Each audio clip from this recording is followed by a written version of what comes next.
সুপ্রভাত বন্ধুরা, কেমন আছো? সুপ্রভাত বললাম কারণ আজকে এখন বাজছে 8:30।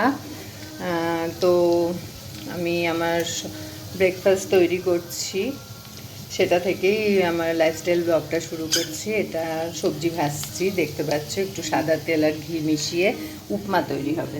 আর এখানে সুজিটাকে ড্রাই ফ্রাই করে রেখেছি। এখানে ডাল সেদ্ধ করতে বসিয়েছি। ডালটা একটা নতুন ধরনের ডাল, হয়ে যাওয়ার পর তোমাদের সাথে শেয়ার করব। চলো তোমরা সাথে থাকো, দেখতে থাকো। সবজিগুলো মোটামুটি ভাজা হয়ে গেছে। এবার আমি একটু এই সাইডে বাদামটাকে ফ্রাই করে নেব, তারপরে কাজু কিশমিশ দেবো। তোমরা শুনতে পাচ্ছ বাড়িতে মন্ত্র চলছে। আমি বলেছি না, সকালবেলা প্রতিদিন কিছু না কিছু একটা মন্ত্র চালিয়ে আমি রান্না করি।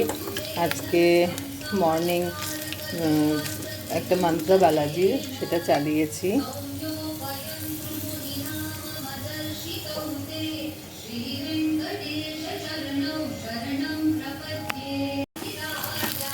সবজিগুলো ভাজা হয়ে গেছে। এবার আমি এর মধ্যে একটু নুন দেবো।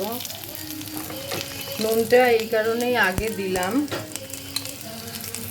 তাহলে সুজিটার মধ্যে এটা খুব ভালোভাবে মিশে যাবে। এবার সুজিটা দিয়ে দিলাম।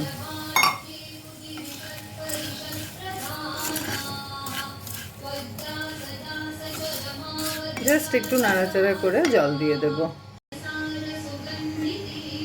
একদম কমপ্লিট, সুন্দর ঝরঝরে হয়েছে।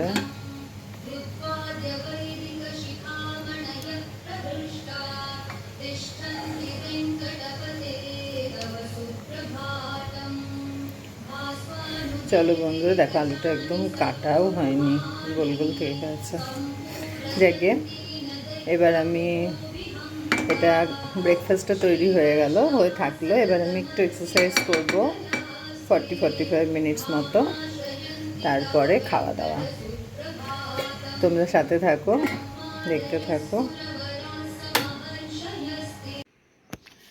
যে ডালটা সেদ্ধ হচ্ছিল সেটা একদম কমপ্লিট হওয়ার পর এরকম হলো। এটাকে পাঞ্জাবিতে বলে মা ছোলে আদি ডাল। আমি জানি না বাঙালিরা এগুলো আদৌ খায় কিনা, আমি তো বিয়ের আগে কোনোদিনও খাইনি। তো এটা হচ্ছে কালো কলাইটা ভাঙা আর চানা ডাল মিশিয়ে এটাকে করতে হয় তড়কা, যেমন আমরা জেনারেলি লাগাই পেঁয়াজ, রসুন, আদা, টমেটো। তবে আমি রসুনটা দিইনি, আদা, টমেটো, পেঁয়াজ দিয়ে এটা তড়কা লাগিয়েছি। খেতে বেশ টেস্টি, মানে ভালোই লাগে, খেতে টেস্টি হয়। তো তোমাদের দেখাবো বলেছিলাম না, তাই জন্য শেয়ার করলাম।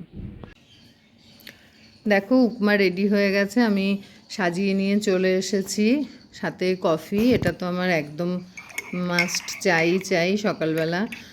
এক্সারসাইজ করলাম আধ ঘন্টা, তারপরে একটু সাথে সাথে তো খাওয়া যায় না, একটু রেস্ট নিলাম। এখন 11:15 মতো বাজছে।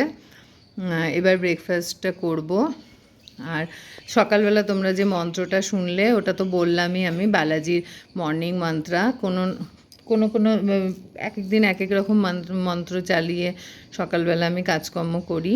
এই মন্ত্রগুলো তো ভীষণ পাওয়ারফুল, এফেক্টিভ। আর বলে খাবার তৈরি করতে করতে যদি এরকম টাইপের মন্ত্র শোনা হয় বা নিজেও বলা হয়, তাহলে সেই খাবারটার মধ্যেও একটা পজিটিভিটি চলে আসে। তো যাই হোক, এইটা সবই বিশ্বাসের ব্যাপার। আমি এই সমস্ত ব্যাপার খুব বিশ্বাস করি এবং এই সমস্ত নিয়েই থাকি। আমি তো ইয়োগার টিচার প্লাস মেডিটেশন, কাউন্সেলিং এইসবও করি। তো আমার খুব ভালো লাগে।